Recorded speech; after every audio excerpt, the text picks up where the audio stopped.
اللہ الرحمن الرحیم۔ السلام علیکم اسٹوڈنٹس، میں آپ کی ٹیچر مس فرا جمیل۔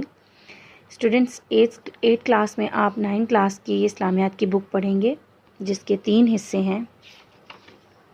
سب سے پہلے حصے میں آپ قرآن الکریم کا جائزہ لیں گے، جس میں سورہ انفال کی آیات شامل ہیں۔ دوسرے حصہ احادیث پر مشتمل ہے، اور تیسرا حصہ موضوعاتی مطالعے پر مشتمل ہے۔ بچوں، سب سے پہلے ہم سورہ انفال کی آیات کا جائزہ لیں گے پہلے حصے میں۔ آئیے بچوں، ہم اپنا سبق شروع کرتے ہیں۔ سورہ انفال۔ لفظ انفال نفل سے نکلا ہے۔ نفل کا معنی ہے مال غنیمت، یعنی نفل کے کیا معنی ہے؟ مال غنیمت۔ مال غنیمت کیا ہوتا ہے؟ وہ مال جسے کوئی فرد یا جماعت کوشش سے حاصل کرے۔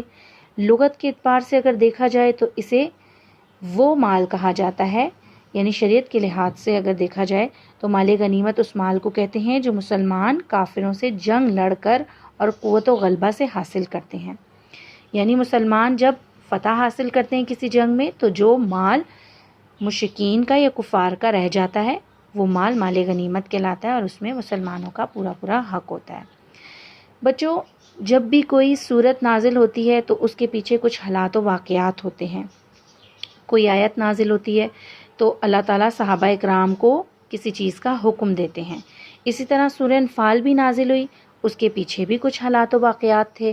اللہ تعالیٰ نے صحابہ کرام کو بہت سی باتوں کا علم دیا، انہیں بہت سے باتوں کا حکم دیا نبی کریم صلی اللہ علیہ وآلہ وسلم کے ذریعے۔ بچوں، سورہ انفال جب نازل ہوئی تو اس کے کیا حالات و واقعات تھے؟ یہ سورہ انفال جنگ بدر کے بعد نازل ہوئی۔ 2 ہجری میں جو جنگ لڑی گئی، جنگ بدر، اس کے بعد یہ نازل ہوئی، اور 17 رمضان المبارک کو یہ جنگ لڑی گئی۔ یہ جنگ مسلمان اور کفار کے درمیان لڑی گئی تھی۔ مسلمانوں کی تعداد اس جنگ میں کتنی تھی؟ 313، جبکہ کفار کی تعداد کتنی تھی؟ 1000، یعنی کہ مسلمان کفار سے 3 گنا کم تعداد میں موجود تھے، اور کفار مسلمانوں سے 3 گنا زیادہ تعداد میں موجود تھے۔ 1000 کفار تھے اور مسلمانوں کی تعداد 313 تھی، لیکن اس کے باوجود بھی اللہ تعالیٰ نے مسلمانوں کو کامیابی سے ہمکنار کیا۔ بچوں، مسلمانوں میں اب 2 گروہ تھے، مہاجرین اور انصار، جو مسلمانوں کی طرف سے جنگ لڑ رہے تھے۔ مہاجرین اور انصار کے بارے میں سب سے پہلے جانتے ہیں کہ مہاجرین اور انصار کون لوگ تھے۔ مہاجرین وہ لوگ جو مکہ سے نبی پاک صلی اللہ علیہ وآلہ وسلم کے ساتھ مدینہ ہجرت کر کے گئے، کفار کے مظالم سے دور۔ اور انصار کون لوگ تھے؟ وہ لوگ جو نبی پاک صلی اللہ علیہ وسلم کو جنہوں نے جگہ دی مدینے میں، اور مہاجرین کو رکھا نبی پاک صلی اللہ علیہ وسلم کے ساتھ۔ جو مہاجرین گئے تھے کفار کے مظالم سے دور، ان کو انصار نے جگہیں دی، اپنے کاروبار میں جگہ دی، اور ان کی امداد کی اور انہیں رکھا۔ اب یہ دونوں اس جنگ بدر میں شامل تھے، مہاجرین بھی انصار بھی۔ جب مسلمانوں نے فتح حاصل کی تو مہاجرین اور انصار کے درمیان اختلاف پیدا ہو گیا کہ یہ جو مال غنیمت ہے یہ کس کا مال ہے؟ مہاجرین کہتے ہیں کہ وہ مال ہمارا ہے، کیونکہ ہم نے انصار سے پہلے مسلمان ہوئے، اور انصار سے پہلے ہم نے اسلام قبول کیا۔ جبکہ انصار کیا کہتے ہیں کہ اگر ہم مہاجرین کو اپنے یہاں جگہ نہ دیتے، ان کو جنگ کی تیاری نہ کرواتے، تو کیا وہ جنگ لڑ سکتے تھے؟ اس طرح مہاجرین اور انصار کے درمیان جب اختلاف پیدا ہوا تو یہ معاملہ نبی پاک صلی اللہ علیہ وآلہ وسلم کے پاس چلا گیا۔ تو نبی پاک صلی اللہ علیہ وآلہ وسلم پر یہ سورہ انفال کی آیت نازل ہوئی۔ آئیے اس آیت کا جائزہ لیتے ہیں۔ یسألونک عن الانفال قل الانفال للہ ورسولہ فاتقوا اللہ واصلحوا ذات بینکم واطیعوا اللہ ورسولہ ان کنتم مؤمنین۔ اے محمد صلی اللہ علیہ وآلہ وسلم، مجاہد لوگ تم سے مال غنیمت کے بارے میں دریافت کرتے ہیں کہ کیا حکم ہے؟ کہہ دو کہ مال غنیمت خدا اور اس کے رسول کا مال ہے۔ یعنی کہ مہاجرین اور انصار یہ دونوں مجاہد تھے، یہ آپ صلی اللہ علیہ وآلہ وسلم سے اس مال کے بارے میں دریافت کرنا چاہتے تھے کہ یہ مال غنیمت کس کا مال ہے، اس پر کس کا حق ہے۔ تو اللہ تعالیٰ نے فرما دیا کہ کہہ دو مال غنیمت خدا اور اس کے رسول کا مال ہے، تو خدا اور اس کے رسول سے ڈرو اور آپس میں صلح رکھو، اور اگر ایمان رکھتے ہو تو خدا اور اس کے رسول کے حکم پر چلو. یعنی کہ اگر ایمان رکھتے ہو، مومن ہو، سچے مومن کی نشانی کیا ہوتی ہے کہ وہ اللہ اور اس کے رسول کے حکم پر چلتا ہے. اسی طرح سے اسٹوڈنٹس ہم اگلی آیات کا جائزہ لیتے ہیں تو پتہ چلتا ہے کہ مومن کی کیا نشانی ہوتی ہے، یعنی کہ سچے مومن کون لوگ ہوتے ہیں. یہاں پر کیا ذکر کیا گیا کہ اگر ایمان رکھتے ہو تو خدا اور اس کے رسول کے حکم پر چلو. اب آگے کیا بتایا گیا کہ مومن کون لوگ ہوتے ہیں اور ان کی کیا نشانیاں ہوتی ہیں.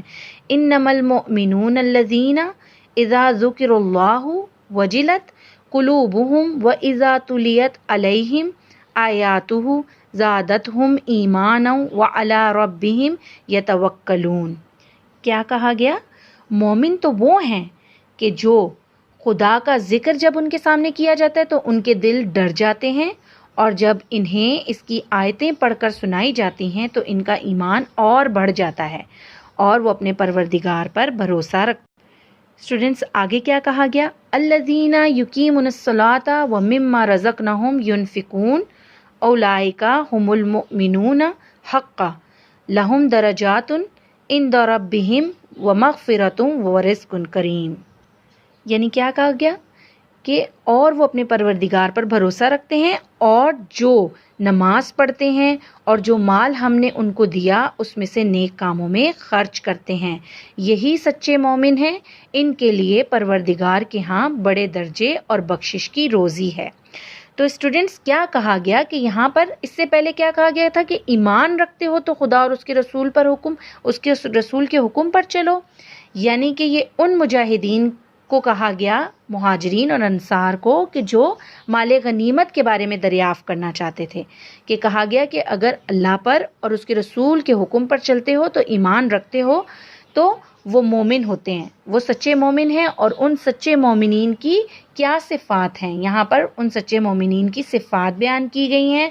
پہلی صفت کیا بیان کی گئی ہے کہ جو سچا مومن ہوتا ہے وہ خدا کا جب اس کے سامنے ذکر کیا جاتا ہے، اللہ تعالیٰ کی کوئی آیت پڑھ کر سنائی جاتی ہے تو اس کا دل ڈر جاتا ہے اور اس کا ایمان اور بھی پختہ ہو جاتا ہے، مضبوط ہو جاتا ہے، اور پھر وہ اپنے پروردگار پر بھروسہ رکھتا ہے، یعنی کہ اپنے پروردگار پر توکل رکھتا ہے.